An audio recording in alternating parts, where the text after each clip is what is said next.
السلام علیکم ورحمۃ اللہ وبرکاتہ۔ الحمدللہ رب العالمین والصلاة والسلام علی رسولہ الکریم وعلی آلہ وصحبہ اجمعین وبعد۔ رب اشرح لی صدری ویسر لی امری واحلل عقدۃ من لسانی یفقہوا قولی۔ آج حدیث نمبر 9 پڑھیں گے۔ حدیث نمبر 9 میں ان عائشہ رضی اللہ تعالی عنہا قالت كان رسول الله صلی اللہ علیہ وسلم يعجبه التيمن في تنعله وترجله وطهوره وفي شأنه كله متفق علیہ۔ حضرت عائشہ رضی اللہ تعالی عنہا روایت کرتی ہیں نبی کریم صلی اللہ علیہ وسلم کو دائیں طرف سے آغاز کرنا پسند تھا، اپنا جوتا پہننے، کنگھی کرنے، وضو کرنے اور اپنے تمام کاموں میں۔ حدیث کے مشکل الفاظ دیکھیں۔ یعجبہ اس کو پسند ہے، التیمن دایاں، فی تنعلہ اپنا جوتا پہننا، ترجلہ اپنے سر یا داڑھی میں کنگھی کرنا، وفی شأنہ کلہ اور اپنے تمام کاموں میں، وطہور اور اپنے وضو یا غسل میں۔ تو اس حدیث کا جو مفہوم ہے، ام المومنین حضرت عائشہ رضی اللہ تعالی عنہا وہ کہتی ہیں کہ نبی کریم صلی اللہ علیہ وسلم کی پسندیدہ عادات جو ہیں وہ یہ تھی کہ آپ اگر جوتا پہنتے تو پہلے دایاں پاؤں پہنتے، اور اگر آپ سر میں یا داڑھی میں کنگھی کرتے تو دائیں طرف سے شروع کرتے، اور اسی طرح کپڑے پہنتے تو کپڑے پہنتے وقت بھی آپ دائیں طرف سے کپڑے پہنتے۔ سوتے وقت بھی نبی کریم صلی اللہ علیہ وسلم کی یہ عادت مبارکہ تھی کہ آپ دائیں کروٹ لیٹتے تھے، اور کھانے اور پینے کے وقت دائیں طرف سے آغاز کرتے اور دائیں ہاتھ سے ہی آپ کھاتے اور پیتے۔ تو اس سے پتہ چلتا ہے کہ پاکیزہ امور جتنے بھی ہیں ان کو جب بھی سر انجام دیا جائے تو دائیں طرف سے اس کا آغاز کریں، اور غیر پاکیزہ امور کو بائیں ہاتھ سے یا بائیں پاؤں سے اس کو سر انجام دینا مستحب ہے۔ مثلاً استنجا وغیرہ کرنا وہ بائیں ہاتھ سے کیا جائے گا۔ اسی طرح ناک وغیرہ اگر صاف کرتے ہیں تو وہ بھی بائیں ہاتھ سے اس کو صاف کریں گے۔ یہ جو طریقہ کار ہے، اب پہلی بات تو یہ نبی کریم صلی اللہ علیہ وسلم کی سنت ہے، اور سنت جو ہے اس کا ہمارے لیے اگر ہم اس پر عمل کرتے ہیں تو ہمارے لیے اجر اور ثواب ہے۔ اچھا، بعض چیزیں ایسی ہیں کہ اگر اس میں دائیں ہاتھ یا دائیں پاؤں کا خیال نہ رکھا جائے تو وہ گناہ بھی بن جاتی ہیں، پھر وہ دائیں ہاتھ سے یا دائیں پاؤں سے اس عمل کا کرنا نہ صرف سنت بلکہ وہ واجب ہو جاتا ہے۔ مثال کے طور پر کھانا اور پینا ہے، اگر آپ کوئی چیز کھاتے ہیں یا پیتے ہیں تو اس کے لیے ہمیشہ دایاں ہاتھ استعمال ہوگا، اور یہ واجب ہے، لازم ہے، کیونکہ اگر دائیں کی بجائے آپ بائیں کو استعمال کرتے ہیں تو پھر وہ ایک شیطانی عمل قرار دیا گیا ہے، تو پھر اس شکل میں وہ گناہ ہے۔ دائیں ہاتھ سے کھانا، دائیں ہاتھ سے ہی پینا۔ اگر کوئی بائیں ہاتھ سے کھائے یا بائیں ہاتھ سے پیے تو ہم اس کو کیا کہیں گے؟ نبی کریم صلی اللہ علیہ وسلم کی حدیث کی روشنی میں کہ اس عمل کو اللہ کے نبی نے شیطان کا عمل کہا ہے، کہ شیطان بائیں ہاتھ سے کھاتا ہے، بائیں ہاتھ سے پیتا ہے۔ جب بھی کھانا ہے، جب بھی پینا ہے تو دائیں ہاتھ سے کھاؤ، دائیں ہاتھ سے پیو، بائیں ہاتھ سے نہیں۔ بلکہ یہ ایسا امر ہے اللہ کے نبی کا کہ اگر کوئی اس پر عمل نہ کرے تو خدشہ ہے کہ کہیں وہ شخص نقصان نہ اٹھائے، کہ جیسے ایک شخص آپ کے سامنے کھا رہا تھا اور وہ بائیں ہاتھ سے کھا رہا تھا، اللہ کے نبی نے فرمایا ابھی اس سے کھاؤ، اس سے کیوں کھا رہے ہو؟ تو اس نے کہا کہ میرا یہ ہاتھ تھوڑا حرکت صحیح نہیں کرتا، یا میرے ہاتھ میں کوئی مسئلہ ہے، تو اللہ کے نبی صلی اللہ علیہ وسلم نے فرمایا پھر یہ شل ہی ہو جائے، جیسے تو کہہ رہا ہے پھر ایسے ہی ہو کہ یہ اٹھا ہی نہ، تو ایسا ہی ہوا کہ اس کے بعد وہ اس کا ہاتھ نہیں اٹھا دایاں. تو اس سے پتہ چلتا ہے کہ یہ کتنا ضروری ہے. یعنی بعض امور میں یہ صرف سنت ہی نہیں ہے، یہ ہمارے لیے واجب ہے کہ دائیں ہاتھ سے وہ عمل کیا جائے. اب یہ کنگھی کرنا، دائیں طرف سے اپنا جوتا پہننا، دائیں طرف سے کپڑے پہننا سنت ہے، افضل ہے. لیکن اگر کوئی بائیں طرف سے کر لیتا ہے، بائیں طرف سے اپنی قمیض پہنے، بایاں جوتا پہنے، تو یہ خلاف سنت ہے، اس سے بچنا چاہیے. ہمیشہ ایسے امور میں نبی کریم صلی اللہ علیہ وسلم کی سنت کو سامنے رکھا جائے.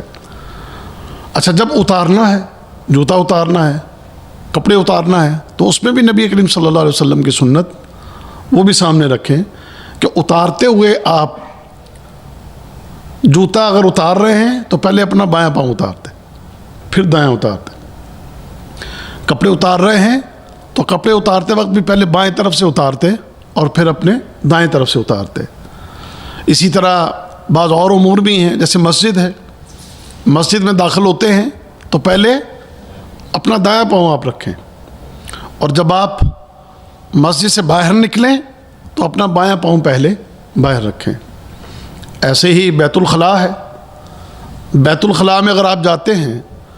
تو وہاں پر پہلے آپ کیا کریں گے؟ وہاں پر آپ پہلے بایاں پاؤں اندر رکھیں گے اور دایاں پاؤں بعد میں، اور جب بیت الخلاء سے باہر نکلیں گے تو پھر آپ پہلے دایاں پاؤں باہر لے کر آئیں گے اور بایاں پاؤں بعد میں لے کر آئیں گے. تو یہ ایک نبی کریم صلی اللہ علیہ وسلم کی تعلیم ہے اور آپ نے یہ ہماری تربیت کی ہے، تو اس پہ ہمیں خیال رکھنا چاہیے. اور خاص کر کھانے اور پینے کا معاملہ، جیسے میں نے عرض کر دیا کہ یہ معاملہ، جیسے ایک اور روایت میں کہ اگر بندے کو پتہ چل جائے کہ بائیں ہاتھ سے کھانا اور پینا کتنا بڑا گناہ ہے، تو جو بھی کھایا پیا ہو بائیں ہاتھ سے تو انسان اپنے گلے میں ہاتھ مار کے قے کر دے، الٹی کر دے، اگر اس کو پتہ ہو کہ یہ کتنا بڑا گناہ ہے. اسی طرح کسی کو کوئی چیز آپ دیتے ہیں یا لیتے ہیں تو اس میں بھی سنت طریقہ یہ ہے کہ دائیں ہاتھ سے کسی کو چیز پکڑائیں اور دائیں ہاتھ سے ہی چیز کو پکڑیں. تو یہ نبی کریم صلی اللہ علیہ وسلم کی سنت ہے عمل چھوٹے چھوٹے، لیکن چونکہ سنت ہے تو سنت پر اگر آپ عمل کرتے ہیں تو اس کا اجر اور ثواب یقیناً آپ کو ملے گا. اور بعض امور میں اگر اس کی آپ مخالفت کرتے ہیں تو یہ بہت بڑا گناہ بھی ہے، اس لیے اس کو معمولی نہ سمجھا جائے، اس کی اہمیت کو سمجھیں اور اس کے مطابق عمل کریں. احکام حدیث میں جو چیزیں بیان کی گئی ہیں اس کی تقریباً وضاحت ہو گئی کہ پاکیزہ امور کو سر انجام دیتے وقت شرعی، عقلی اور طبی اعتبار سے دائیں ہاتھ کو استعمال کرنا افضل ہے، جبکہ غیر پاکیزہ امور کو بائیں سے سر انجام دینا مستحب. ناپاک کاموں کو سر انجام دیتے وقت بائیں کا استعمال شرعی اور عقلی اعتبار سے مستحب. شریعت لوگوں کو تہذیب سکھلانے اور نقصان دہ کاموں سے بچانے کے لیے نازل کی گئی ہے. وضو میں دائیں اعضاء کو پہلے دھونا افضل ہے اور یہی سنت طریقہ ہے. تو بات وہی جو میں نے آپ کو تھوڑا بتا دیا ہے کہ افضل ہے، سنت ہے، مستحب ہے، لیکن بعض امور میں واجب ہے کہ جس میں کھانے پینے کا معاملہ خاص طور پر، تو اس کا جو ہے اہتمام کیا جائے. شیطان آج آپ دیکھیں گے بہت سے ہمارے لوگ ہیں، مسلمان ہیں لیکن تربیت نہیں ہے چونکہ، تو کھاتے اور پیتے ہوئے اس بات کا کچھ خیال نہیں رکھتے، کھا رہے ہیں پی رہے ہیں تو جناب وہ نہ دائیں ہاتھ کا نہ بائیں ہاتھ کا کوئی اس کو پرواہ نہیں ہے. اچھا، کئی لوگ ہوتے ہیں نا، وہ کھانا کھا رہے ہوتے دائیں ہاتھ سے، تو وہ بائیں ہاتھ سے جو ہے نا بھئی آپ اس ہاتھ سے پیو، تو کہیں گے جی وہ ہاتھ گندا تھا. بھئی گندا کس چیز سے ہے؟ وہ کھانے پینے کی چیز سے ہے، وہ گندا کیا ہو جائے گا؟ اگر وہ ہاتھ آپ اس کو لگا لیں گے بوتل کو یا گلاس کو تو وہ ناپاک نہیں ہو جائے گا. یہ بات میں اس کی چکنائی وغیرہ دھونا پڑے گی تو کیا حرج ہے؟ اور ویسے بھی ایسے رکھ کے بھی آپ اس کو پی سکتے ہیں. اگر زیادہ ہی آپ نے برتن کو خراب ہونے سے بچانا ہے تو اس کو ایسے رکھ کے بھائی پی لیں. اور میں یہاں پر سعودیوں کو میں نے دیکھا ہے اکثر، اگر آپ نے بھی دیکھا ہو کہ اگر ہمارے کوئی لوگ اس طرح بھی پی رہے ہوں نا تو اس سے بھی وہ روک دیتے ہیں، کہتے ہیں نو یہ ٹھیک نہیں ہے، لا یہ صحیح نہیں ہے، یہ طریقہ تمہارا غلط ہے. پینا ہے تو بس ایک ہی ہاتھ کو دائیں ہاتھ سے پکڑ کے، یہ جو طریقہ تمہارا، یہ جو ہیلا کر رہے ہو یہ بھی ٹھیک نہیں ہے، ایک ہیلا ہے. اصل تو کس ہاتھ میں پکڑا ہوا ہے؟ بائیں ہاتھ میں پکڑا ہوا ہے نا. یہ تو سپورٹ دی ہوئی ہے تم نے, اور پی تم اس ہاتھ سے رہے ہو, تو یہ بھی طریقہ ٹھیک نہیں ہے. پینا ہے تو بس ایک ہاتھ سے, دائیں ہاتھ سے پیا جائے اور اسی ہاتھ سے کھایا جائے. تو اللہ تعالیٰ ہم سب کو عمل کی توفیق دے. اگلی حدیث ہے نبی کریم صلی اللہ علیہ وسلم کے صحابی حضرت نعیم المجمر عن ابی ہریرہ رضی اللہ تعالیٰ عنہ عن النبی صلی اللہ علیہ وسلم انہ قال ان امتی یدعون یوم القیامت غرا محجلین من آثار الوضوء فمن استطاع منکم ان یطیل غرته فلیفعل. وفی لفظ آخر رأیت ابا ہریرہ رضی اللہ تعالیٰ عنہ یتوضأ فغسل وجهه ويديه حتى كاد يبلغ المنكبين ثم غسل رجليه حتى رفع إلى الساقين ثم قال سمعت رسول الله صلى الله عليه وسلم يقول إن أمتي يدعون يوم القيامة غرا محجلين من آثار الوضوء فمن استطاع منكم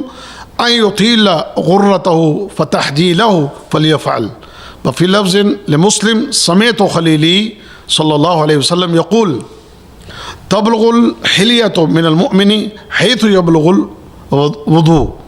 متفق علیہ.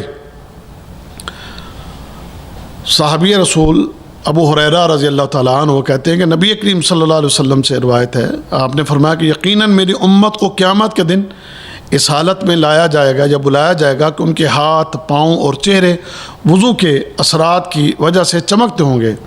لہذا تم میں سے جو کوئی اپنی چمک کو لمبا کرنا چاہے تو وہ ایسا کر لے. اور دوسری روایت میں ہے کہ میں نے دیکھا ابو ہریرہ رضی اللہ تعالیٰ عنہ وضو کر رہے ہیں تو آپ نے اپنا چہرہ اور دونوں ہاتھ دھوئے یہاں تک کہ قریب تھا کہ آپ کندھوں تک پہنچ جائیں. پھر آپ نے اپنے دونوں پاؤں دھوئے یہاں تک کہ دونوں پنڈلیوں تک لے گئے. پھر فرمایا میں نے رسول اللہ صلی اللہ علیہ وسلم کو فرماتے ہوئے سنا ہے یقیناً میری امت کو قیامت کا دن اس حال میں بلایا جائے گا کہ ان کے ہاتھ, پاؤں اور چہرے وضو کے اثرات کی وجہ سے چمکتے ہوں گے. تم میں سے جو یہ طاقت رکھتا ہے کہ وہ اپنی چمک دمک کو لمبا کر لے تو اسے ایسا کر لینا چاہیے. اور مسلم میں یہ روایت ہے کہ میں نے اپنے خلیل نبی کریم صلی اللہ علیہ وسلم سے سنا, آپ فرماتے تھے مومن کا زیور وہاں تک پہنچے گا جہاں تک وضو پہنچے گا. تو مشکل الفاظ اس کے یدعون انہیں بلایا جائے گا, غرہ چمک دمک, وہ سفیدی جو وضو کی, وہ سفیدی جو گھوڑے کی پیشانی پر ہوتی ہے, تو اس کا اطلاق اہل جنت کے چہروں کے نور پر ہوتا ہے جو وضو کی وجہ سے قیامت کے دن پیدا ہوگا. محجلین تحجیل اس سفیدی کو کہتے ہیں جو گھوڑے کے چاروں پاؤں میں ہوتی ہے,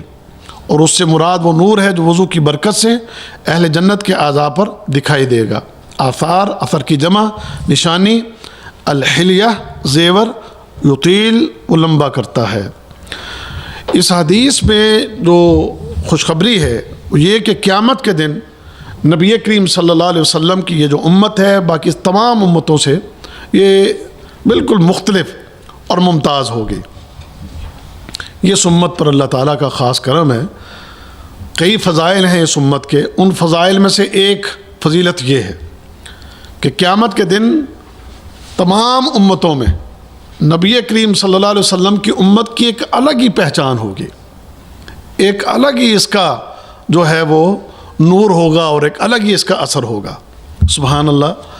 آپ یہ دیکھیں کہ پہلی امتیں جو ہیں, پہلے نبیوں کی امتیں, انہوں نے بڑی لمبی لمبی عمریں پائی ہیں, 800 سال 900 سال میں بھی ہزار سال, اور پھر اس لمبے عرصے میں ان کی عبادات بھی ہیں, سمجھ گئے. اور ہماری عمریں 60-70, جیسے اللہ کے نبی صلی اللہ علیہ وسلم کی حدیث بھی ہے کہ آپ نے فرمایا میری امت کے لوگوں کی ایوریج عمر وہ 60-70 ہوگی. تو ہماری عمریں 60-70 اور عبادات بھی یقیناً پھر وہی ہیں ہمارے اسی حساب سے ہیں. تو ہمارے مقابلے پر دوسری امتوں کے لوگوں کی عمریں لمبی, عبادات بھی بڑی, ہماری عبادت بھی تھوڑی, عمر بھی تھوڑی, عبادت بھی تھوڑی. لیکن اللہ کے فضل سے قیامت کے دن ہمارا مقام جو ہوگا وہ دوسروں کی نسبت ایک الگ تھلگ, اور ان کی نسبت اللہ کی طرف سے خاص عنایت ہمارے اوپر. تو اس دن امت محمد صلی اللہ علیہ وسلم جب لوگوں کے درمیان کھڑے ہوں گے تو ان کے چہرے بھی چمک رہے ہوں گے اور ان کے ہاتھ بھی چمک رہے ہوں گے اور ان کے پاؤں بھی چمک رہے ہوں گے. جیسے میں نے پہلے درس میں آپ کو بتایا تھا کہ صحابہ نے پوچھا تھا اللہ کے نبی صلی اللہ علیہ وسلم سے کہ آپ قیامت کے دن اپنے امتیوں کو کیسے پہچانیں گے؟ آپ ہمیں تو جانتے ہیں، آپ نے ہمیں دیکھا ہے، ہم نے آپ کو دیکھا ہے، اور آپ ہمیں قیامت کے دن ہمیں تو پہچان لیں گے، لیکن جو ہمارے بعد میں آئیں گے، آپ کے بعد میں آئیں گے، تو آپ انہیں کیسے پہچانیں گے؟ تو آپ نے یہی مثال دی تھی، فرمایا کہ تم دیکھو اگر کہیں بہت سے گھوڑے ہوں اور ان گھوڑوں میں کوئی ایسے گھوڑے ہوں جن کے چہرے سفید ہوں، ہاتھ پاؤں سفید ہوں، تو ان کا مالک انہیں پہچان لے گا. ہاں جی پہچان لے گا. فرمایا ایسے ہی میں اپنی امت کے لوگوں کو پہچان لوں گا، کیونکہ وضو کے پانی کی وجہ سے، یعنی جو وضو کرتے رہے اس وجہ سے ان کے جو ہاتھ ہیں، ان کے جو پاؤں ہیں، ان کے جو چہرے ہیں وہ چمک رہے ہوں گے. تو اس حدیث کے اندر جو ابو ہریرہ رضی اللہ تعالی عنہ کی جو بات ہے کہ وہ کیا کر رہے ہیں، وہ اپنا وضو اب آپ کے جو الی المرفقین ہے یہاں خونیوں تک ہے، لیکن وہ پانی کو اوپر تک لے جاتے، یہاں اوپر تک لے جاتے، اور جب اپنے پاؤں کو دھوتے تو ایڑی اور ٹخنے کے اوپر تک تھوڑا سا ہوتا ہے، یہاں تک آپ نے دھونا ہے، لیکن وہ اوپر پنڈلیوں تک اس کو لے جاتے. الی الساقین، یہاں تک کیوں لے جاتے؟ کیونکہ نبی کریم صلی اللہ علیہ وسلم نے فرمایا، آپ کا فرمان ہے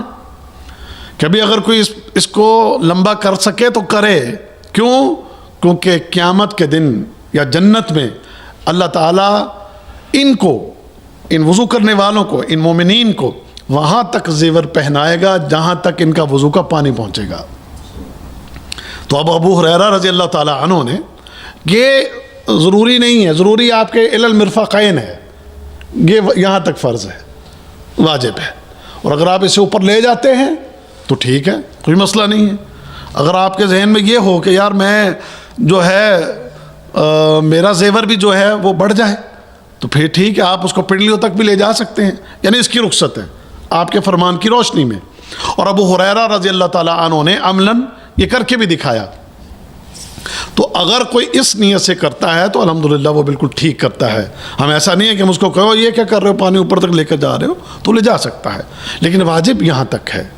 یہاں تک واجب ہے اور اوپر تک لے کے جاتا ہے. تو وہ ایک اس نظریے سے کہ کل قیامت کے دن جب میں اللہ کی بارگاہ میں آؤں تو پھر مجھے اس کا جو ہے اجر اور ثواب بھی ملے، اور میرا جو زیور ہوگا، اب زیور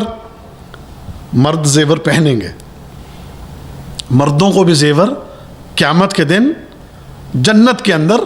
مومنین کو، جنتیوں کو پہنایا جائے گا. دنیا میں آپ کو زیور پہننا منع ہے کہ پہن سکتے ہیں، بعض لوگوں نے پہنے ہوئے ہیں، بعض آپ دیکھیں گے ہمارے کئی مسلمانوں نے بھی وہ سونے کے جناب لاکٹ، سونے کی انگوٹھیاں، سمجھ گئے، ہیرے کی انگوٹھیاں، کئی ہیرو جواہرات استعمال کرتے ہیں بعض لوگ. شریعت میں حرام ہے سونا پہننا، چاندی پہن سکتے ہیں آپ، لیکن سونا پہننا وہ حرام ہے. لیکن ہمارے لوگ یہاں دنیا کے اندر جناب لذتوں کے لیے اور دوسروں کے اوپر اپنی دھاک بٹھانے کے لیے اور ایک اپنا روب دکھانے کے لیے اور ایک اپنا جناب وہ لوگوں کے سامنے یہ ظاہر کرنے کے لیے کہ میں بڑا مالدار ہوں، تو بعض لوگ بڑے، بلکہ ہمارے ملک میں کچھ لوگ تو ایسے ہیں کہ انہوں نے 2-3 کلو جناب انہوں نے پہن رکھا ہے، اور بڑا ان کا یوٹیوب کے اوپر بڑا ان کا چرچا ہوتا ہے، اور بڑے جناب مشہور بنے ہوئے ہیں، بڑے لوگ ان کے ارد گرد اکٹھے ہوتے ہیں، واہ بھی واہ بڑا مالدار آدمی اور بڑا سونا پہنا ہو. تو وہ سونا جو پہنا ہوا ہے وہ آقا توق ہے جو پہنا ہوا ہے. مومن اور مسلمان جس کا ایمان ہے، جو مومن ہے، جو اللہ اور اللہ کے نبی صلی اللہ علیہ وسلم کی باتوں کو مانتا، اس پر عمل کرتا ہے، وہ ان چیزوں سے اجتناب کرتا ہے، وہ اس کا ایمان ہے. یہاں اجتناب کروں گا، کل قیامت کے دن اللہ تعالیٰ مجھے پہنائے گا. اور بالکل جیسے قرآن حکیم میں اللہ تعالیٰ سورہ دہر میں، سورہ حج میں پہلے سونا پہننے کے حوالے سے کہ یحلون فیہ من اساور من ذہب ولؤلؤا، کہ جنت میں اللہ تعالیٰ جنتیوں کو سونے کے زیور پہنائیں گے اور موتیوں کے زیور اللہ تعالیٰ پہنائیں گے. یہ سورۃ الحج میں. اور سورۃ الدہر میں وحلوا اساور من فضہ، اور اللہ تعالیٰ جنت میں ان جنتیوں کو، ان مومن مردوں کو وہاں پر اللہ تعالیٰ چاندی کے زیورات پہنائے گا، اور جب وہاں وہ زیورات پہنائے جائیں گے تو وہ خوبصورت لگیں گے، انشاءاللہ پیارے لگیں گے۔ وہاں کا جو ایک لباس ہوگا، اس لباس کے ساتھ جب یہ پہنے جائیں گے اور مرد پہنیں گے تو انسان کی ویسے بھی الحمدللہ جنتی جتنے بھی ہیں، جو بھی جنت میں جائے گا وہ انتہائی خوبصورت ہوگا، انتہائی خوبصورت، یعنی آپ اس کا تصور نہیں کر سکتے۔ اس دنیا کی ساری خوبصورتی مل کے بھی ایک جنتی کے ناخن کا مقابلہ نہیں کر سکتی، ایک جنتی کے ناخن کا مقابلہ نہیں کر سکتی۔ نبی کریم صلی اللہ علیہ وسلم کی ایک حدیث ہے، فرمایا جنتی کا ایک ناخن اگر دنیا میں ظاہر کر دیا جائے تو دنیا کے سارے اندھیرے مٹ جائیں۔ کوئی آپ تصور نہیں کر سکتے، آپ کے ذہن میں وہ بات نہیں آ سکتی کہ وہ کتنی خوبصورتی ہوگی۔ تو اللہ ہمیں عطا کرے، اللہ تعالیٰ ہمیں ان میں سے کر دے۔ وہاں کے حوریں، وہاں کے غلام، اور وہاں کے جناب تمہارے خادم، اور وہاں تم خود، اللہ کرے جیسے ابھی ہم یہاں پر اکٹھے ہیں، یا اللہ رات کی اس گھڑی میں اور اس لمحے میں ہم گناہگار تجھ سے اس بات کا سوال کرتے ہیں کہ یا اللہ ہمیں جنت میں اکٹھے کر دینا، جنت الفردوس میں اکٹھے کر دینا، اور ہمارے چہروں کو وہ چمک اور روشنی عطا کر دینا کہ جس کا اس حدیث میں تذکرہ ہوا ہے، ہمارے ہاتھوں کو، ہمارے قدموں کو وہ روشنی عطا کر دینا جس کا یہاں تذکرہ ہوا ہے۔ تو وہ خوبصورتیاں تمہیں عطا ہو رہی ہیں تمہارے ان نیک اعمال کی وجہ سے، اور پھر ان نیک اعمال میں یہ ایک چھوٹا عمل ہے، وضو کا عمل، کو بہت بڑا عمل نہیں ہے، چند منٹ کا، 1 سے 1.5 سے 2 منٹ میں آپ اپنا یہ وضو کر لیتے ہیں، لیکن اللہ تعالیٰ کو انسان کا پاکیزہ رہنا، مومن اور مسلمان کا پاک رہنا، پاکیزہ رہنا اللہ کو بڑا پسند ہے۔ جیسے قرآن میں اللہ تعالیٰ فرماتے ہیں نا کہ اللہ تعالیٰ یحب المتطہرین، اللہ تعالیٰ طاہر لوگوں کو، جو پاک لوگ ہیں انہیں ان سے محبت کرتا ہے، انہیں پسند کرتا ہے۔ تو یہ چونکہ وضو آپ کی ایک پاکیزگی کا ذریعہ ہے، تو اس پاکیزگی کی وجہ سے قیامت کے دن آپ کے ساتھ یہ انعامات، اور پھر جنت کے اندر زیورات، سونے کے زیورات، چاندی کے زیورات وہ پہنائے جائیں گے، ریشم کے لباس پہنائے جائیں گے، اور ساتھ یہ زیورات، تو پھر کیا خوبصورتی، اس خوبصورتی کا ہم احاطہ ہی نہیں کر سکتے جو جنت میں اللہ تعالیٰ اپنے بندوں کو عطا کرے گا۔ تو یہ تقریباً احکام الحدیث بات ہو گئی اس پر۔ اب ہے اگلا باب، باب نمبر 2، بیت الخلاء میں داخل ہونے اور استنجا کرنے کا بیان۔ عن انس بن مالک رضی اللہ تعالیٰ عنہ ان النبی صلی اللہ علیہ وسلم كان اذا دخل الخلاء قال اللهم انی اعوذ بک من الخبث والخبائث۔ انس بن مالک رضی اللہ تعالیٰ عنہ کہتے ہیں کہ نبی کریم صلی اللہ علیہ وسلم جب بیت الخلاء میں داخل ہوتے تھے تو یہ کلمات کہتے کہ اے میرے اللہ، اے میرے الہی، میں تیرے حضور پناہ چاہتا ہوں ناپاک جنوں اور ناپاک جننیوں سے۔ الخبث، خا اور با پر پیش، یہ خبیث کی جمع ہے، اور الخبائث الخبیثہ یعنی مؤنث، خبیث یہ مذکر جن اس کے لیے، اور الخبیثہ یہ مؤنث جن اس کے لیے، اور اس کی جمع الخبائث۔ خبث مذکر جنات اور الخبائث مؤنث جنات اس کے لیے۔ اذا دخل الخلاء، کہ جب بیت الخلاء میں داخل ہونے کا ارادہ کرتے، اور اسی طرح الخلاء اس سے مراد وہ جگہ جو قضاء حاجت کے لیے تیار کی گئی ہو۔ سب سے پہلی بات کہ جنات کی حقیقت وہ یہ ہے کہ وہ اس دنیا میں موجود ہیں اور ہر جگہ پر تقریباً ہوتے ہیں۔ جنات کی موجودگی ہر جگہ پر ہے، ایون ممکن ہے یہاں پر بھی ہوں، یہ بھی ممکن ہے یہاں بیٹھے ہوں، کیونکہ جنات میں مسلمان بھی ہیں اور ان کے اندر کافر بھی ہیں۔ جیسے سورۃ الجن آپ پڑھیں، وَأَنَّا مِنَّ الْمُسْلِمُونَ وَمِنَّ الْقَاسِطُونَ، جنات خود کہہ رہے ہیں کہ بھی ہمارے اندر مسلمان بھی ہیں اور ہمارے اندر وہ بھی ہیں جو راہ سے ہٹے ہوئے ہیں، پھر ان کے اندر نیک بھی ہیں، وَأَنَّا مِنَّا الصَّالِحُونَ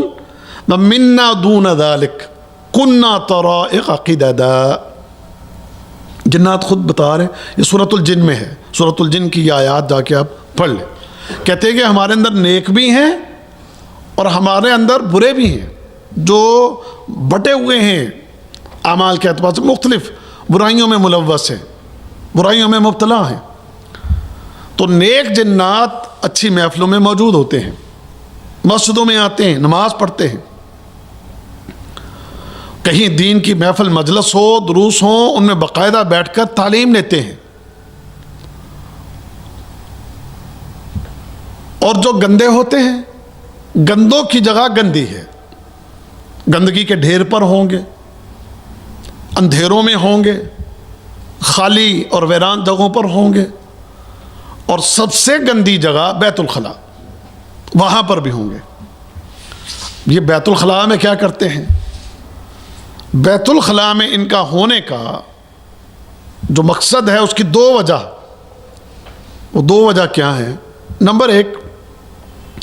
کہ کوئی بھی بیت الخلاء میں آئے تو یہ اس کو تنگ کرے۔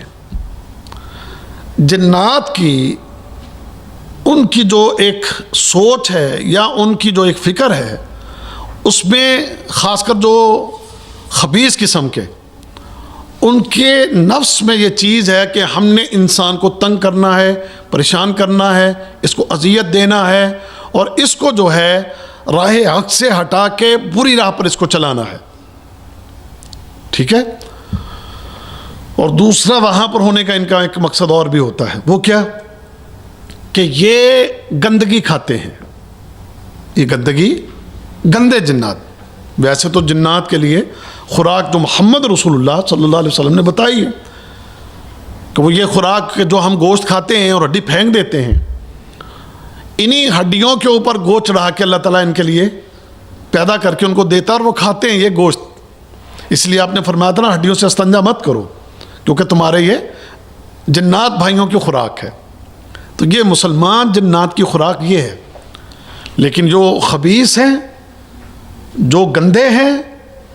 جو مجرم ہیں، جو کافر ہیں، جو نجس ہیں، جو خبیث ہیں، ان کی غذا آپ کا فضلہ ہے، سمجھ گئے؟ اور آپ کو حیرت ہوگی اگر آپ میری بات پر یقین کریں یا نہ کریں، وہ آپ کی مرضی ہے، لیکن میں یہ بات بعض اوقات آپ کو بتا دیتا ہوں صرف اس لیے کہ آپ کو اس بات پر یقین آ جائے۔ میرا یہ پریکٹیکلی میرا یہ فیلڈ بھی ہے، یہ جنات کو، جادو کو، ٹونے کو، ان چیزوں کو اللہ کے فضل سے میں نے بہت سٹڈی کیا ہے، اور نہ صرف سٹڈی کیا ہے بلکہ عملاً بھی اللہ کے فضل سے ان کی بہت ساری چیزیں میں نے دیکھی ہوئی ہیں۔ یہ صرف آپ کی تعلیم کے لیے بات کر رہا ہوں، اس لیے نہیں کہ آپ مجھے کچھ سمجھنے لگ جائیں۔ میرا ایک شوق ہے کہ میں ان چیزوں کو جاننے کی بڑی میں نے جستجو بھی کی ہے، کوشش بھی کی ہے، اس پر محنت بھی کی ہے، اور میں نے اللہ کے فضل سے اس حوالے سے جنات سے بھی کلام کیا ہے، سمجھ گئے؟ ایک خاتون کو مسئلہ ہو گیا، ایک خاتون کو یہ مسئلہ بن گیا۔ اب جب اس کو یہ پرابلم بنی، اور بنی یہی اسی جگہ سے، بیت الخلاء سے، یہ گندگی اور غلاظت کی جگہ سے بنی، اور جب اس عورت کو یہ مسئلہ بن گیا، رب کعبہ کی قسم کھا کے آپ کو یہ بات بتانے لگا ہوں کہ رونگٹے کھڑے ہو جاتے بندے کے۔ اس عورت کو جب یہ جنات، ایسے خبیث گندگی کھانے والے جنات اس عورت پر جب مسلط ہو گئے، تو وہ پھر عورت کیا کرتی تھی؟ اس عورت کو جب بھی دورہ پڑتا تو وہ پھر گندگی کھاتی تھی، غلاظت کھاتی تھی۔ وہ کب؟ جب وہ اس کے اوپر حاضر ہو جاتے تھے۔ تو پھر یہاں تک کہ واللہ مجھے کہنے کی جرت نہیں ہے، لیکن ایک صرف آپ کے علم میں لانے کے لیے، اس کی اولاد بچے بھی تھے، چھوٹا بچہ جب بھی اس کو دورہ پڑنا تو چھوٹے بچے کا پیمپر اٹھا کر چاٹنے لگ جاتی تھی، سمجھ گئے؟ اور حقیقت میں وہ عمل جو ہے یہ خبیث جنات کر رہے ہوتے تھے، اور اس عورت کو اس چیز پر مجبور کر دیتے تھے۔ تو اس لیے دیکھیں ہمارے شریعت نے کیسی ہماری تربیت کی ہے۔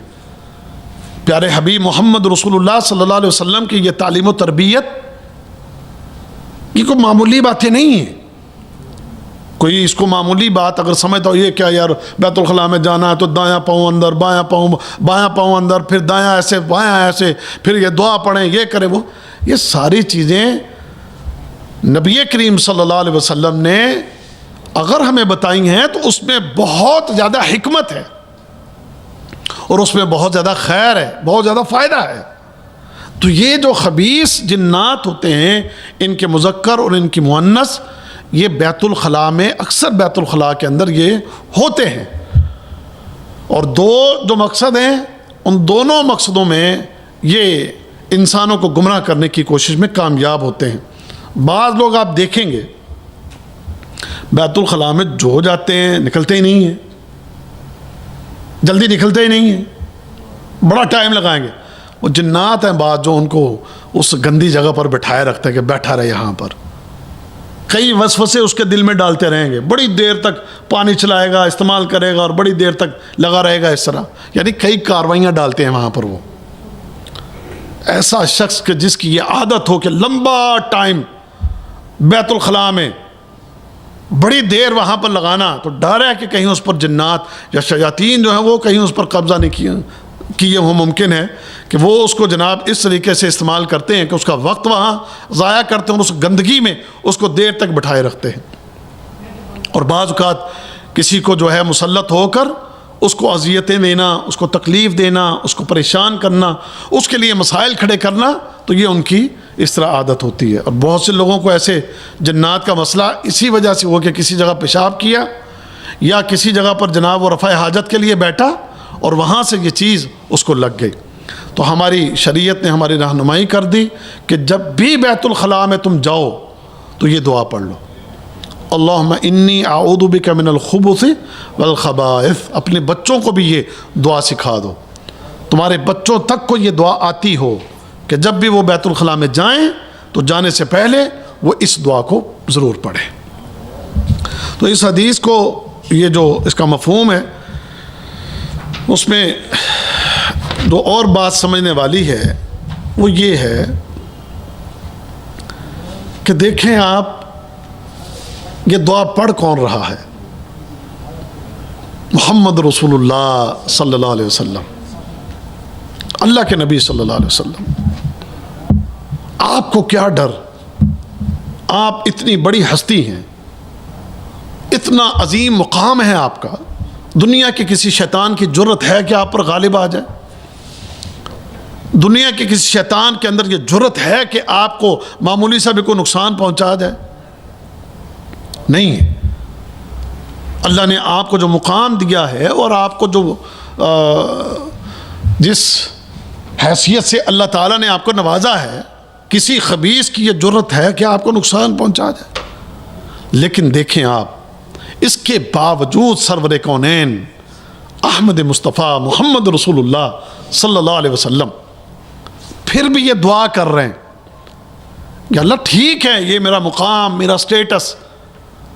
جو حیثیت تو نے مجھے دی ہے وہ سب اپنی جگہ پر ہے، لیکن پھر بھی عاجزی اور انکساری اختیار کرتے ہوئے اللہ میں تیری پناہ میں آتا ہوں۔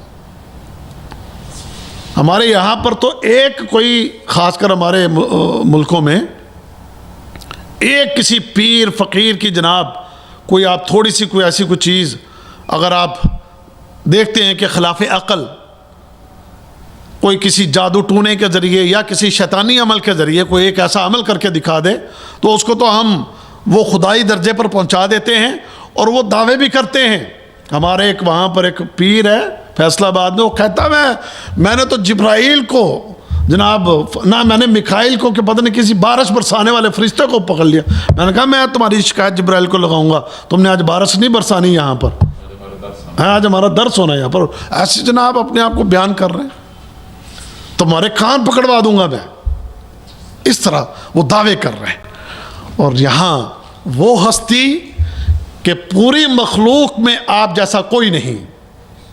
پوری مخلوق میں جو عزت، جو مقام، جو بلندی، جو علو نبی کریم صلی اللہ علیہ وسلم کو حاصل ہے وہ کسی اور کو نہیں۔ آپ بھی دعا کر رہے ہیں کہ اللہم انی اعوذ بک من الخبث والخبائث، اے اللہ یہ تیری مخلوق خبیث ہیں، مرد ہیں یا عورتیں، یعنی نر ہیں یا مؤنث ہے، اے اللہ میں ان سے تیری پناہ میں آتا ہوں۔ ایک تو آپ اپنی عاجزی انکساری اور اپنا ایک تعلق اللہ کے ساتھ، اور دوسرا ہماری تعلیم و تربیت، ہمیں یہ آپ تربیت کر رہے ہیں، ہمیں بتا رہے ہیں آپ کہ دیکھنا یہ چیزیں، ابھی میں آپ کے سامنے بیٹھا ہوں، میں کئی دفعہ مکالمے کر چکا جنات سے اس طرح، لیکن میں یہ آپ کو نہیں کہہ سکتا کہ جی میں ان پر غالب آ سکتا ہوں، میں ان کو یہ کر دوں گا، میں ان کو وہ کر دوں گا، اور بھائی کہیں تھوڑی سی کمزوری میری اندر آ گئی تو ممکن ہے وہ میرا رگڑا نکال دے، ہم یہ دعویٰ نہیں کر سکتے۔ لیکن اللہ کے فضل سے اگر آپ کے پاس قرآن ہے، اذکار ہیں، آپ اپنے آپ کو اللہ کی پناہ میں دے چکے ہیں، اگر آپ اپنے آپ کو اللہ کی پناہ میں دے چکے ہیں، آپ صبح اٹھے، آپ نے اٹھتے ہی دعا پڑھی، الحمدللہ الذی احیانا بعد ما اماتنا والیہ النشور، پھر آپ پڑھ رہے ہیں اللہ اکبر اللہ اکبر اللہ اکبر اللہ اکبر، الحمدللہ الحمدللہ الحمدللہ، سبحان اللہ و بحمدہ۔ اللہ کے نبی جب اٹھتے تو یہ پڑھتے تھے، آپ 10 بار اللہ کے نبی صلی اللہ علیہ وسلم یہ ذکر کرتے تھے، اللہ اکبر الحمدللہ، جب آپ نیند سے اٹھتے۔ ایک مومن جب اپنی صبح یوں کرے گا، اس کی آنکھ کھلی تو اٹھتے اس نے الحمدللہ، اس کی زبان پر پہلا جملہ کیا ہے؟ الحمدللہ الذی احیانا بعد ما اماتنا والیہ النشور۔ پھر اس کے بعد 10 بار آپ پڑھ رہے ہیں، اللہ اکبر الحمدللہ سبحان اللہ و بحمدہ سبحان الملک القدوس استغفر اللہ لا الہ الا اللہ، پھر آخر میں پڑھتے اللہم انی اعوذ بک من ضیق الدنیا و ضیق یوم القیامہ، 10 دفعہ پھر آپ یہ پڑھتے ہیں، سمجھ گئے؟ تو اگر آپ کی صبح بھی اسی طرح ہو، نبی کریم صلی اللہ علیہ وسلم کے طریقے کے مطابق آپ کی پھر نماز ہو گئی، اور خاص کر فجر کی نماز جب آپ نے با جماعت ادا کر لی، من صلی الفجر مع الجماعہ فہو فی ذمۃ اللہ، جس کسی نے فجر کی نماز با جماعت پڑھ لی، اب وہ اللہ کی نگرانی میں آ گیا، اللہ کی سپردگی میں آ گیا۔ اور آپ پھر اس کے بعد دیگر اذکار بھی کرتے ہیں، بسم اللہ الذی لا یضر مع اسمہ شیء فی الارض، اسی طرح آیت الکرسی پڑھتے ہیں، تو پھر انشاءاللہ یہ خبیث چیزیں آپ کا کچھ نہیں بگاڑ سکیں گے، یہ خبیث جنات ہوں، جننیاں ہوں، ایون کوئی جادو ٹونے کرنے والے لوگ ہوں، تو اللہ آپ کی حفاظت کرے گا۔ اور اگر آپ کی صبح اس طرح کی ہو کہ جناب رات کو گانا سنتے ہوئے سوئے، گانا فلم دیکھتے ہوئے جناب آپ سوئے، اور نیند میں بھی گانے گاتے رہے، اور جب آپ جناب نیند سے اٹھے تو اٹھتے بھی جناب کو گالی گلوچ کرتے، گانے گاتے، اور پھر اس کے بعد ویسے منہ ہاتھ دھویا تو کام کو نکل گئے، تو پھر ایسے لوگوں کے اوپر یہ چیزیں بڑا مسلط ہو جاتی ہیں۔ اب کچھ بھائیوں کے بعض اوقات یہاں پر سوال پیدا ہوتے ہیں کہ جی بعض دین پر عمل کرنے والے، نمازیں پڑھنے والے، ذکر اذکار کرنے والے، عبادات کرنے والے، ان کے اوپر بھی ہوتے ہیں، تو میں پھر یہی بات کہوں گا، بھائی ہم سب کچھ کر کے، ساری عبادات کر کے، سارے ذکر اذکار کر کے، پھر بھی ہم اپنی کسی طاقت اور قوت کا دعویٰ نہیں کرتے، ہم یہی کہتے ہیں کہ اگر ہمیں بچانا ہے تو اللہ نے بچانا ہے، ہماری اپنی نہ کوئی طاقت ہے، نہ ہماری اپنی کوئی قوت ہے، نہ ہماری اپنی کوئی صلاحیت ہے۔ ہاں اگر اللہ رب العزت کہیں غلبہ دے دے تو الحمدللہ، اور اگر کہیں پکڑ میں آ گئے اور شیطان مسلط ہو گئے تو یقیناً اس کے پیچھے کہیں نہ کہیں کوئی ہماری کمی کوتاہی ضرور ہے، کوئی ہماری غلطی یا کوئی ایک ایسا عمل ضرور ہے کہ جس کی وجہ سے شیطان کو ہمارے اوپر غلبہ پانے کی ہمت ہو گئی، جرأت ہو گئی، اور وہ اس میں کامیاب ہو گیا۔ تو ہم یہ سب کچھ کر کے ہم دعویٰ نہیں کرتے، پھر بھی ہم اپنے آپ کو اللہ کی پناہ میں دیتے ہیں کہ اللہ ہمیں اپنی پناہ میں رکھے۔ جب نبی کریم صلی اللہ علیہ وسلم جیسی ہستی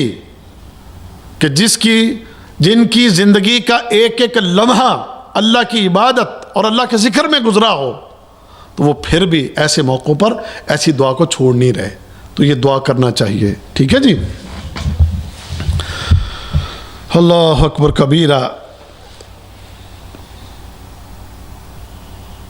احکام الحدیث میں بس یہی بات لکھی ہوئی ہے جو تقریباً میں نے بیان کر دی ہے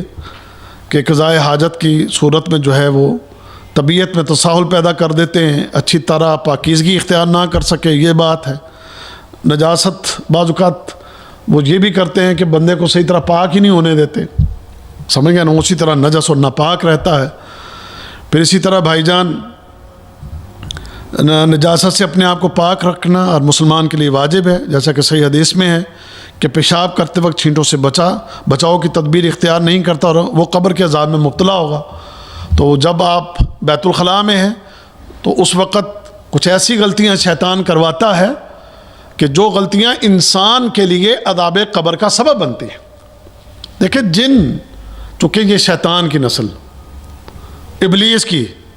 یہ ابلیس کے اولاد ہے، ٹھیک ہے، ان میں سے بہت سے مسلمان ہو گئے، جیسے میں نے کہا وَأَنَّ مِنَّ الْمُسْلِمُونَ وَمِنَّ الْقَاسِطُونَ، وہ تو جنات آئے، نبی کریم صلی اللہ علیہ وسلم جو ہیں قرآن پڑھ رہے تھے، انہوں نے قرآن سنا اور وہ اسلام قبول کر لیا، انہوں نے مسلمان ہو گئے۔ اب جو مسلمان ہیں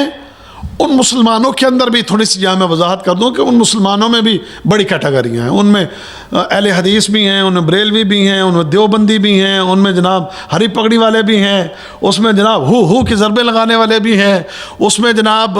شیعہ بھی ہیں، اس میں قادیانی بھی ہیں، اس میں عیسائی بھی ہیں، اس میں یہودی بھی ہیں۔ تو یہ یعنی مسلمان فرقے جیسے انسانوں میں ہیں، ایسے فرقے جنات میں بھی ہیں، اور ایسے ہی جیسے مذاہب انسانوں میں ہیں ایسے مذاہب ان کے اندر بھی ہیں، اور ایسے ہی جیسے مسلمان انسان جو ہے اس میں نیک بھی ہیں برے بھی ہیں۔ وَأَنَّا مِنَّا الصَّالِحُونَ وَمِنَّا دُونَ ذَلِكَ، ہمارے اندر صالح بھی ہیں اور برے بھی ہیں، سمجھ گئے نا، بٹے ہوئے ہیں مختلف۔ تو یہ جنات جو صحیح مسلمان ہوں وہ کبھی کسی کو تکلیف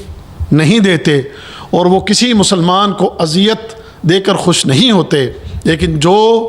صالح اور نیک نہ ہوں، اگرچہ مسلمان ہیں لیکن وہ انسان کو اذیت دے کر خوش ہوتے ہیں، اور جو کافر جنات ہیں ان کی یہ کوشش ہوتی ہے کہ آپ کو کسی ایسے عمل میں مبتلا کر دیں کہ جو عمل آپ کے لیے جہنم میں جانے کا سبب بن جائے۔ تو ان میں ایک یہ ہے کہ بیت الخلاء میں آپ بیٹھے ہیں تو آپ کو صحیح طرح طہارت نہیں کرنے دیں گے، آپ پیشاب کے چھینٹوں سے نہیں بچیں گے، آپ صحیح طریقے سے اپنے ان اعضاء کو صحیح طریقے سے دھو نہیں پائیں گے، اور یہ وسوسے شیطان اس وقت ڈال کے آپ کو جو ہے وہ جہنم کی طرف لے جاتا ہے۔ اور جب آپ پیشاب کے چھینٹوں سے نہیں بچتے تو آپ جانتے ہیں نبی کریم صلی اللہ علیہ وسلم کی حدیث کہ ایسے بندے کو پھر عذاب ہوتا ہے قبر کے اندر، عذاب قبر میں وہ مبتلا ہوتا ہے کہ جو پیشاب کے چھینٹوں سے نہ بچ سکے۔ تو یہ ہو گیا اس حدیث کے حوالے سے۔ تو جب بھی جائیں بیت الخلاء کے اندر اللہم انی اعوذ بک من الخبث والخبائث، ہر بھائی کو یہ دعا آنی چاہیے، یاد کریں گے انشاءاللہ۔ ابھی سب کو آتی ہے، کیوں جی؟ سب کو آتی ہے، سن لیں سب سے نہیں، آئندہ منگل کو سنوں گا انشاءاللہ، یہ والی دعا میں آئندہ منگل کو سنوں گا آپ سے، ٹھیک ہے؟ تو یاد کر کے آنی ہے سب نے، آ جائیں گے، کوئی نہیں، پہلے توڑے کون سے اتنے۔ اللہم انی اعوذ بک من الخبث والخبائث، ٹھیک ہے؟ اس کو اچھی طرح یاد کر لینا ہے آپ نے، اللہم انی اعوذ بک من الخبث والخبائث۔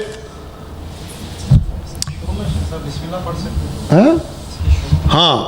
یہ بھی شیخ نے جو توجہ دلائی ہے کہ جو حدیث میں اس طرح بھی آتا ہے کہ بیت الخلاء میں داخل ہونے سے پہلے بسم اللہ اور پھر اللہم انی اعوذ بک من الخبث والخبائث، ٹھیک ہے جی؟ اب اگلی حدیث ہے جی، حدیث نمبر 12،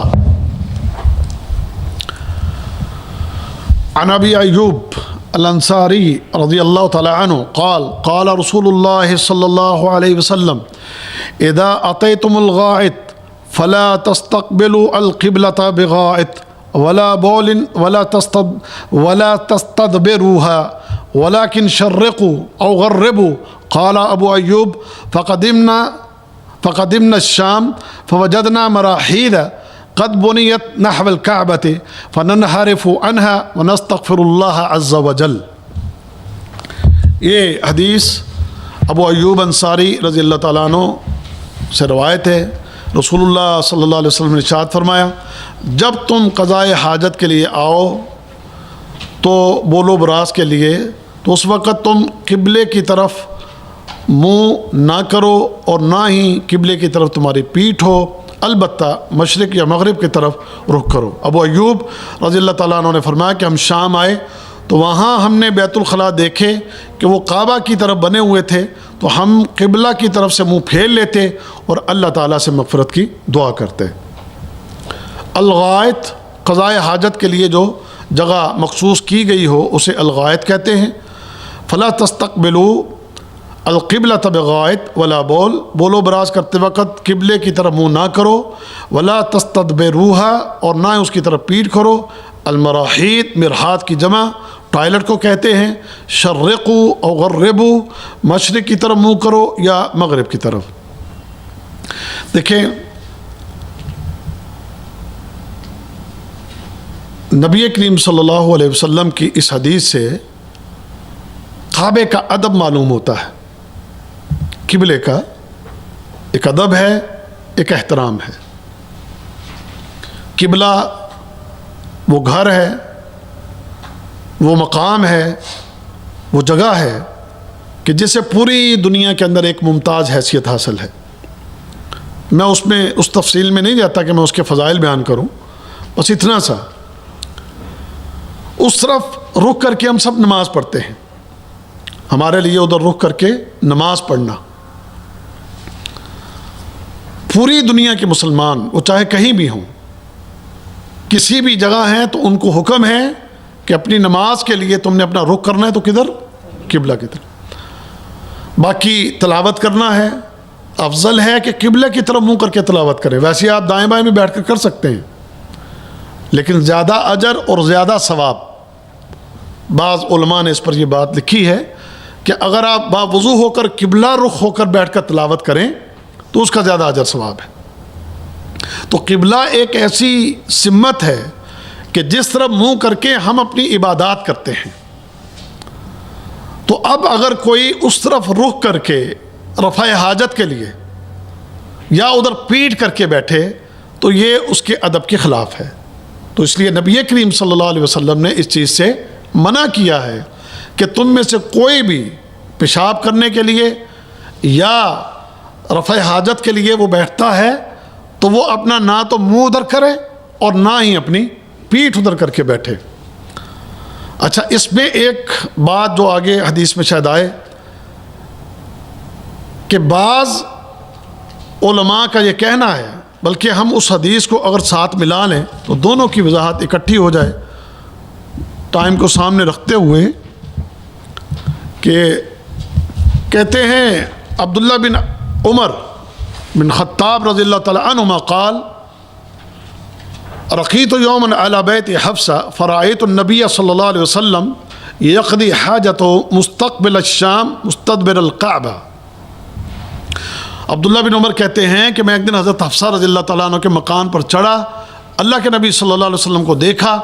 آپ شام کی طرف منہ کیے ہوئے ہیں اور کعبہ کی جانب آپ کی پیٹھ ہے اور آپ قضائے حاجت کے لیے اس جگہ پر بیٹھے ہیں.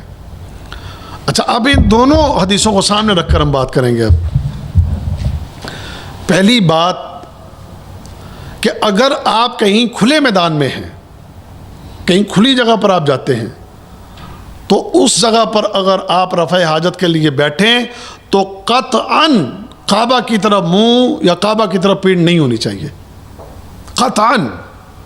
کیونکہ اللہ کے نبی نے منع کر دیا اسے. اچھا، اگر آپ کسی بند جگہ پر ہیں، جیسے بلڈنگ ہے، اس بلڈنگ کے اندر بیت الخلاء بنا ہوا ہے،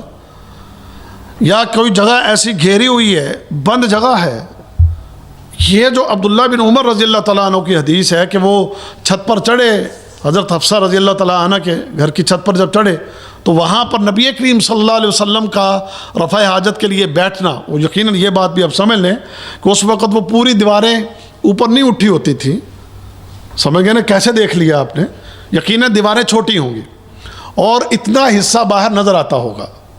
کہ جس سے عبداللہ بن عمر کو یہ نظر آیا کہ آپ کا چہرہ شام کی طرف اور آپ کی پیٹھ جو ہے وہ کعبہ کی طرف ہے. یہ نہیں ہے کہ پورا, کیونکہ آپ جتنا نبی کریم صلی اللہ علیہ وسلم جتنا پردے کا اور اس چیز کا جو ہے آپ اہتمام کرتے تھے وہ کسی سے ڈھکا چھپا نہیں ہے, تو یقیناً وہ ایسی جگہ ہوگی کہ جس کی دیواریں نیچی ہوں گی کہ جس سے یہ سامنے کا حصہ اتنا سا باہر نظر آتا ہوگا. تو اس کو سامنے رکھتے ہوئے بعض علماء نے پھر یہ کہا ہے دونوں حدیثوں میں تطبیق دیتے ہوئے کہ وہ یوں ہوگا کہ اگر کسی بند جگہ پر آپ بیٹھتے ہیں رفع حاجت کے لیے تو پھر اس وقت آپ کا منہ اگر ایسے ہو یعنی کہ کعبے کی طرف یا آپ کی پیٹھ تو پھر جائز ہے, لیکن کھلے میدان کے اندر کسی بھی جگہ اگر آپ رفع حاجت کے لیے بیٹھتے ہیں تو وہاں پر اس بات کا خصوصی خیال کیا جائے گا کہ نہ آپ کی پیٹھ ادھر ہو اور نہ آپ کا چہرہ ادھر ہو. لیکن بعض علماء نے یہ کہا ہے کہ پھر بھی اس بات کا احتیاط کیا جائے, جیسے صحابہ پہلی حدیث میں کہتے ہیں کہ جب ہم وہاں شام میں گئے تو وہاں کے بیت الخلاء ہم نے دیکھے, اس کا مطلب وہ بنے ہوئے تھے اور اس کی دیوار بھی ہوگی, تو ان کو جو انہوں نے بنایا ہوا تھا اس میں یہی تھا کہ اس کے کعبے کا اس کے ادب کا جو ہے اہتمام نہیں کیا گیا تھا, تو پھر ہم وہاں پر بیٹھتے اس طرح کہ ہم کعبے سے اپنے رخ کو موڑ لیتے, لیکن اس کے باوجود بعد میں اللہ تعالیٰ سے ہم استغفار بھی کرتے. تو احتیاط یہی ہے کہ گھروں میں اگر آپ بیت الخلاء بناتے ہیں تو اس میں بھی یہ احتیاط کیا جائے کہ نہ ادھر ہمارا چہرہ ہو اور نہ ہماری ادھر پیٹھ ہو, احتیاط یہی ہے. اور ایک اور بات جو اس حدیث میں بیان ہوئی, نبی کریم صلی اللہ علیہ وسلم نے جو یہاں پر فرمایا کہ بھئی